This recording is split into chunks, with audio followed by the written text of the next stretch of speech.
नहमदुहु व नसल्ली अला रसूलिल करीम अम्मा बाद फ़अऊज़ु बिल्लाहि मिनश शैतानिर रजीम बिस्मिल्लाहिर रहमानिर रहीम अस्सलामु अलैकुम व रहमतुल्लाहि व बरकातुहू।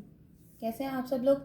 अल्लाह से दुआ है कि अल्लाह ताला सबको अपने घरों में अपनी हिफ्ज़ व मान में अपनी रहमतों के साए में रखे, आमीन। आज हम सूरह बकरा की आयत नंबर 267 का तर्जुमा और तफसीर पढ़ेंगे। अपना सबक शुरू करते हैं। रब्बी इश्रह ली सदरी व यस्सिर ली अमरी वहलुल उक़दतम मिन लिसानी यफ़क़हू क़ौली रब्बना ज़िदना इल्मा अल्लाहुम्मा फ़क़्क़िहना फ़िद्दीन इलाही आमीन या रब्बल आलमीन। सूरह बकरा है, पारा है हमारा तीसरा और आयत है हमारी 267। पहले इसका लफ्ज़ी तर्जुमा देखते हैं, फिर बामुहावरा और फिर इसकी तफसीर देखते हैं।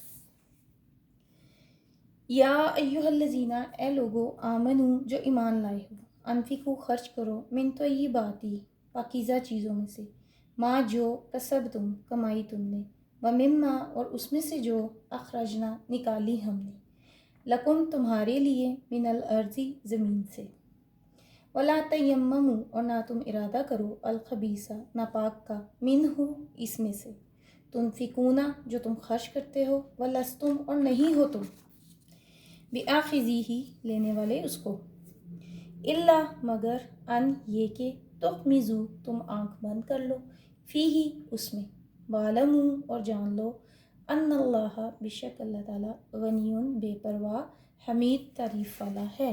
बेशक मोमिनो, जो पाकीज़ा और उम्दा माल तुम कमाते हो और जो चीज़ें हम तुम्हारे लिए ज़मीन से निकालते हैं, इनमें से राह अल्लाह में खर्च करो और बुरी और नापाक चीज़ें देने का कसद न करना कि अगर वो चीज़ें तुम्हें दी जाएं तो बजाय उसके लेते वक्त आंखें बंद कर लो, उनको भी कभी ना लो, और जान रखो कि अल्लाह ताला बेनियाज और काबिल सताइश है। बेशक अभी तक हमने खर्च की क्या क्या चीज़ें पढ़ी हैं? सदका, खैरात पढ़ी है। अब इस आयत में उशर की बात है, ठीक है। ज़रा सा पहले इसको समझ लें। ज़कात होती है माल पर। 1 साल तक जो माल आपके पास रहे उस पर 2.5% यानी 2.5% जो है, यानी 40वां हिस्सा जो है, ठीक है।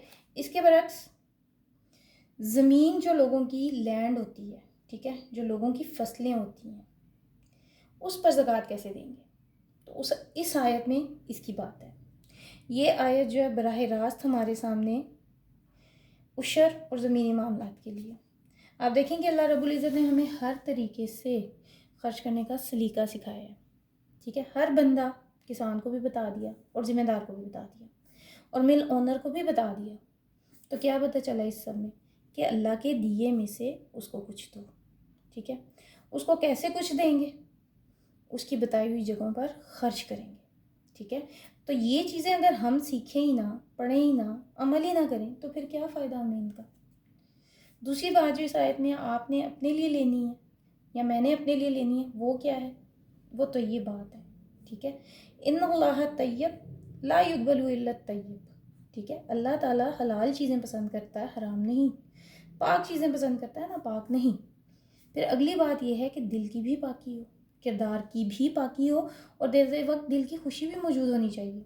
फिर इसी तरह के अल्लाह ताला के रास्ते में छांट छांट कर बेकार और ख़राब चीज़ें नहीं देनी चाहिए। मसलन कि आप देखें कि एक शख्स जो है वो डाका डालता है, स्मगलिंग कर रहा है, तो मेहनत तो वो भी कर रहा है ना, खतरे तो वो भी उठा रहा है, तकलीफ़ तो वो भी उठाता है, जान तक जा सकती है उसकी इन चीज़ों में। तो क्या डाका डाले तो फिर उसका 2.5% जो वो अल्लाह ताला को दे दे? तो अल्लाह ताला को ऐसा माल नहीं चाहिए। पहले सोर्स ऑफ इनकम सही करें। रिश्वत, गबन, सूद, कमार, सट्टा, ज़ख़ीरा अंदोज़ी, काला धन, ये सब हराम ज़राए हैं और इनसे हासिल होने वाली कमाई भी हराम है, ठीक है। इनमें से कुछ भी अल्लाह के रास्ते में देना ना सिर्फ ये कि नाकाबिले कबूल है, बल्कि गुनाह की बात है। अल्लाह अकबर। तो फिर ऐसे लोग क्या ज़कात ना दें? ये सवाल शायद आपके जहन में आए, तो ना दें। कबूल तो होना ही नहीं है तो क्यों ज़ाया करते हैं? अल्लाह ताला सिर्फ हलाल और पाक चीज़ें लेता है। अल्लाह को वो बंदा जो पहली बात अल्लाह की ना माने और दूसरी माने। तो ये आपने आयत भी शायद पढ़ी थी पीछे, आपको शायद याद हो, अफ़तुमिनूना बिबाज़िल किताबि व तकफ़ुरूना बिबाज़िल किताब, ठीक है। तो क्या लोग कहेंगे कि लो जी, अब कुछ तो अच्छा करता था तो आपने उसको इससे भी रोक दिया।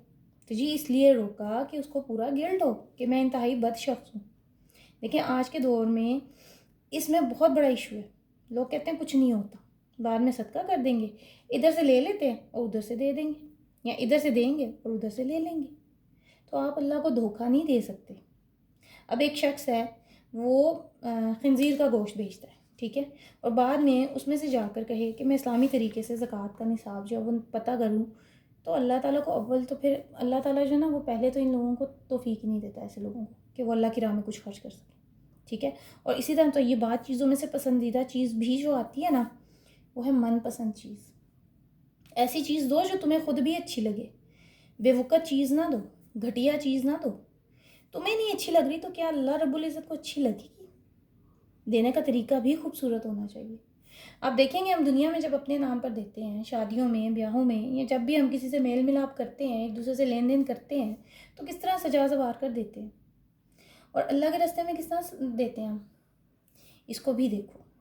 اگر آپ تو یہ بات دیکھیں تو پھر دو چیزیں ہیں، فی نفسی ہی، اپنی ذات سے وہ چیز جو کہ خود بھی اچھی لگے، یعنی گلی سڑی نہ ہو، اور سورس آف انکم بھی حلال ہو. اور یہ موضوع جو ہے ہم پیچھے کافی ڈیٹیل میں پڑھ چکے ہیں. اب سوال یہ پیدا ہوتا ہے کہ خرچ کرنے کی اتنی باتیں بار بار آ رہی ہیں، تو پھر اس آیت میں سے میں نے آپ نے کیا سیکھا؟ تو یہ سیکھا ہے کہ جب کسی کو دینا ہے تو یہ سوچ لو کہ تمہیں ملے گا تو تم کیا کرو گے. یہاں آپ نے آیت میں پڑھا ہے نا لستم بیاخذی ہی، تو چلیں اس کو اپنے لیے معیار بنائیں کہ کیا ہم دوسروں کو دیتے وقت یہ سوچتے ہیں کہ اگر یہی چیز ہمیں مل جائے، ٹھیک ہے، تو کیا ہم وہ چیز لیں گے؟ ہمیں وہ چیز پسند آئے گی؟ ہم کیا کریں گے؟ کیسے دیں گے؟ ٹھیک ہے. تو اس کا ذکر اگلی آیتوں میں بھی آئے گا، اور ہم دیکھیں گے کہ بعض لوگ جو ہیں وہ ردی کھجوریں، جو بیکار کھجوریں ہوتی تھی نا، ان کو جا کر لٹکا دیتے تھے، جہاں سے اصحاب صفہ جو ہیں وہ کھاتے تھے. تو کیا بات سمجھ آئی ہمیں ابھی تک؟